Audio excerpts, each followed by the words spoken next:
ನಮಗೆ ನಾವೇ ಮಾಡ್ಕೊಳ್ಳುವಂಥ ದೊಡ್ಡ ಮೋಸ ಏನಪ್ಪ ಅಂದರೆ ನಮ್ದು ಏನಾದರೂ ವಿಷಯ ಜೊತೆಲಿರೋರ ಜೊತೆ ಹೇಳ್ಕೊಳ್ಳೋದು. ಇಂಥದ್ದೇ ದೊಡ್ಡ ಫ್ರೆಂಡ್ ಆಗಿರಲಿ, ನಮ್ಮ ಒಳ ಹುಟ್ಟಿದವನೇ ಆಗಿರಲಿ, ನಾವು ಬಿಟ್ಟರೆ ಅವ್ರಿಗೆ ಯಾರಿಲ್ಲ, ಅವ್ರು ಬಿಟ್ಟರೆ ನಮ್ಗೆ ಯಾರಿಲ್ಲ ಅಂಥವರೇ ಬೇಕಾರಾಗಿರಲಿ, ಯಾವ ಥರದವರೇ ಬೇಕಾರಾಗಿರಲಿ, ಯಾವುದೇ ಕಾರಣಕ್ಕೂ ನಿಮ್ಮ ಸ್ವಂತ ವಿಷಯ, ಮನೆ ವಿಷಯ ಆಗಲಿ, ಸ್ವಂತ ವಿಷಯ ಆಗಲಿ ಯಾರ ಹತ್ರ ಹೇಳ್ಕೊಳಕ್ಕೆ ಹೋಗ್ಬೇಡಿ. ಎಷ್ಟೇ ಕಷ್ಟ ಆದರೂ ಪರವಾಗಿಲ್ಲ, ಹೇಳ್ಕೊಳಕ್ಕೆ ಹೋಗ್ಬೇಡಿ.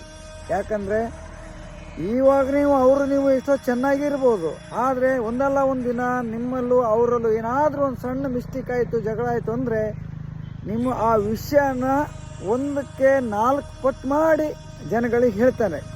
ದುಶ್ಮನ್ ಕಾ ಹೇ ಬಗಲ್ ಮೇ ಹೇ. ಹಾಗೆ ಯಾರಿಗೂ ನಂಬಕ್ಕೆ ಹೋಗ್ಬೇಡಿ. ಅವ ಬಿಡೋ ಮರ್ಯ, ನನ್ನ ಆತ್ಮಸ್ನೇಹಿತ, ನಂಗೆ ಯಾವತ್ತೂ ದ್ರೋಹ ಮಾಡೋಂಗಿಲ್ಲ ಅನ್ನೋ ಮಾತಿಲ್ಲ. ಯಾಕಂದ್ರೆ ಕಾಲ ಒಂದೇ ಥರ ಇರುವುದಿಲ್ಲ. ಏನೋ ಅವನಿಂದನೇ ತಪ್ಪಾಯಿತು, ನಿಮ್ಮಿಂದ ತಪ್ಪಾಯಿತು ಅಂದಾಗ ಒಂದು ಟೈಮಲ್ಲೇ ಜಗಳ ಆಗ್ಬಿಡ್ತಿದ್ದು, ಮನಸ್ತಾಪ ಆಗ್ಬಿಡ್ತಿದ್ದು. ಆವಾಗ ಅವರಿಗೆ ಮಾಡಿದ್ದು ಹೇಳಿದ್ದು ಏನಾದ್ರು ಇದ್ದುಬಿಟ್ರೆ ಆ ಸಿಟ್ಟಿನೊಳಗೆ ಆ ವಿಷಯನ ತೆಗೆದು ಬಿಡ್ತಾರೆ ಅವರು. ಮನುಷ್ಯನ ಕೆಟ್ಟ ಗುಣ ಅದು. ಜಗಳ ಟೈಮಿಗೆ ಅಣ್ಣ ತಮ್ಮ ಅಕ್ಕ ತಂಗಿ ಅಂತ ನೋಡೋದಿಲ್ಲ, ಹೇಳೇ ಬಿಡ್ತಿರು. ಇವತ್ತು ದಿವಸ ಚಲೋ ಇದೆ ಅಂತ ಹೇಳಿ ನಾಳೆ ದಿವಸ ಚಲೋ ಇರೋದಿಲ್ಲ.